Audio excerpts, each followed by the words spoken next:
Hi everyone, welcome to my channel. আমি দোয়েল।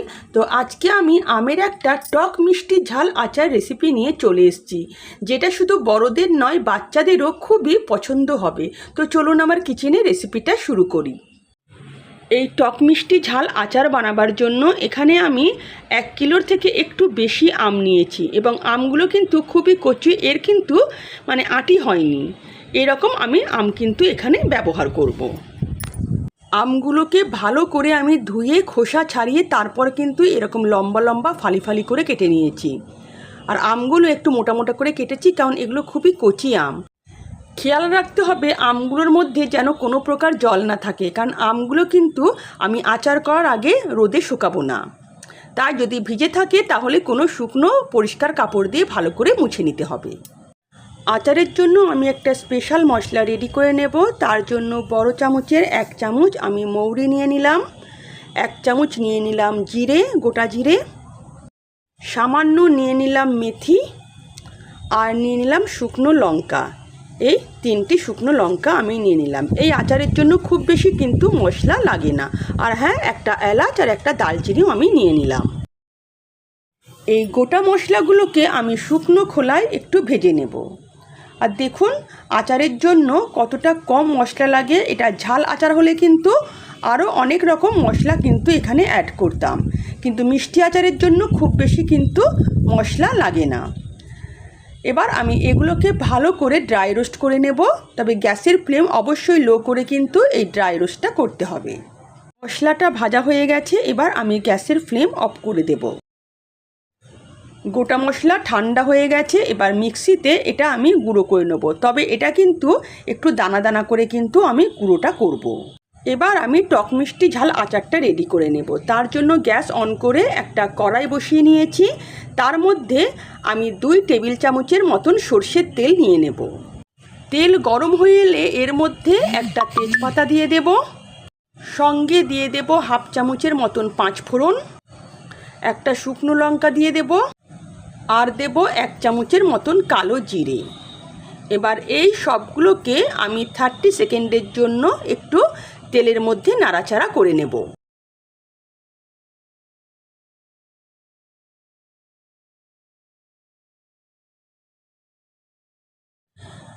মশলাটা ভাজা হয়ে গেলে এর মধ্যে দিয়ে দেব 1/2 চামচের মতন রসুন বাটা। আপনারা চাইলে এখানে রসুন কিন্তু কুচি করেও দিতে পারেন। আমি এখানে বাটা রসুন দিলাম। এই রসুনটা দিলে কিন্তু দারুণ সুন্দর একটা গন্ধ হয়, আর খেতেও খুব সুস্বাদু হয়। রসুন বাটা দিয়ে একটু ভেজে নিয়েছি, রসুনটা হালকা বাদামি রং ধরেছে। এখন আমি কেটে রাখা আমগুলো দিয়ে দেব।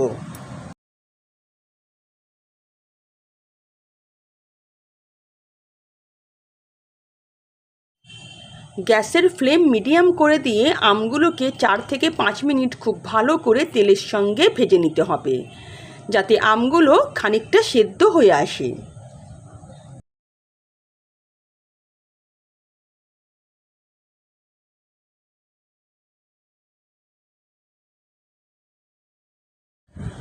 আমগুলো ভাজতে ভাজতে এর মধ্যে 1 চামচের মতন হলুদ গুঁড়ো দিয়ে দিলাম।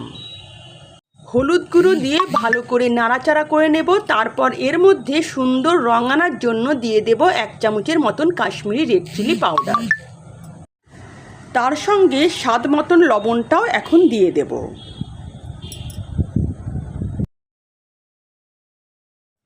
হলুদ, লঙ্কা গুঁড়ো আর নুন দিয়ে ভালো করে এবার নাড়াচাড়া করতে হবে। এবার 5 মিনিটের মতন এটাকে রান্না হতে দিতে হবে, যাতে আমগুলো একটু সেদ্ধ হয়ে যায় এবং একটু নরম হয়ে আসে।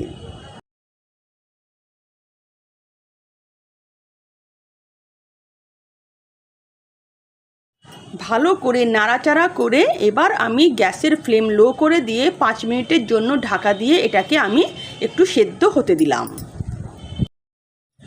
5 মিনিট পর আমি ঢাকনা খুলে দেখব। দেখুন আমগুলো কিন্তু অনেকটাই সেদ্ধ হয়ে গেছে, যেহেতু এগুলো কচি আম, আর নরমও হয়ে গেছে। একবার ভালো করে নাড়াচাড়া করে দেব। আর দেখুন আমগুলো কিন্তু একদমই সেদ্ধ হয়ে গেছে।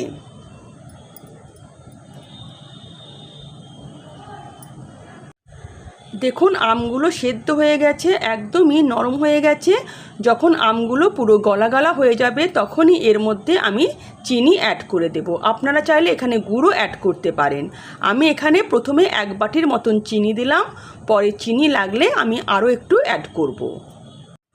প্রথমে আমি 1 বাটি চিনি দিয়েছিলাম ঠিকই, পরে কিন্তু আমি আরও 1 বাটি চিনি দিয়েছিলাম, কারণ আমগুলো কিন্তু খুবই টক ছিল।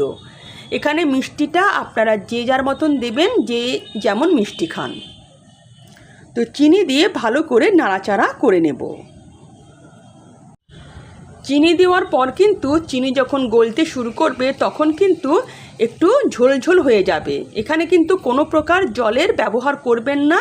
চিনি যখন গলবে তখনই একটু কিন্তু চিনির রস বেরিয়ে আসবে। চিনি যখন গলতে শুরু করেছে তখনই দেখুন একটা রস কিন্তু বেরিয়ে এসছে। এবার আমটা এই রসের মধ্যেই কিন্তু সেদ্ধ হয়ে যাবে, পুরো গলা গলা হয়ে যাবে। পরে আমি আরও 1 বাটি চিনি অ্যাড করলাম। ব্যাস, আমি এখানে 2 বাটি চিনি অ্যাড করেছি। এর থেকে বেশি চিনি অ্যাড করার দরকার নেই, কারণ আচারটা কিন্তু টক মিষ্টি ঝাল হবে। এবার এই চিনিটাও যখন গলবে তখন কিন্তু আরও একটি চিনির কিন্তু চাশনি বেরিয়ে আসবে। তারপর সেটাকে ফোটাতে ফোটাতে যখন দেখবেন যে চিনির চাশনিটা পুরো শুকিয়ে গেছে তখনই মনে করবেন আচারটা রেডি হয়ে গেছে। তার আগে পর্যন্ত কিন্তু এটাকে এভাবে জাল করে নিতে হবে। চিনি গলে কতটা রস বেরিয়ে এসছে দেখুন। এবার এটাকে আমি ফোটাতে থাকবো, আর সেই সঙ্গে দেখছেন তো যে কেমন আমগুলো পুরো গলে যাচ্ছে। এবার যতক্ষণ না এই রসটা পুরো ফুটে ফুটে কমে যাচ্ছে ততক্ষণ কিন্তু এটাকে রান্না হতে দিতে হবে। আমগুলো খুব ভালোভাবে সেদ্ধ হয়ে গেছে, একটা জেলি জেলি টেক্সচার চলে এসেছে। এখন এর মধ্যে আমি ভাজা মশলাটা দিয়ে দেব। তার আগে এর মধ্যে আমি 2 ছিপির মতন ভিনিগার দিয়ে দিলাম। ভিনিগার কিন্তু স্কিপ করা যাবে না, তাহলে কিন্তু আচার খারাপ হয়ে যাবে। এবার আমি ভাজা মশলাটা পুরোটাই দিয়ে দেব।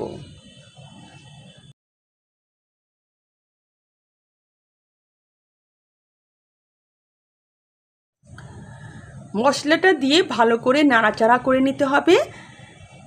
তারপর একবার ফুটিয়েই গ্যাসের ফ্লেম আমি বন্ধ করে দেব। আমের এই টক মিষ্টি ঝাল আচার আমার রেডি। খেতে কিন্তু এটা দুর্দান্ত স্বাদের হয়। এটা বড় ছোট সবাই কিন্তু ভীষণ পছন্দ করবে। এবার আমি গ্যাসের ফ্লেম অফ করে দেব এবং আচারটাকে ঠান্ডা হতে দেব। তারপর আমি একটা কাঁচের বয়ামে এটাকে ভরে 2 দিনের জন্য কড়া রোদে দিয়ে দেব।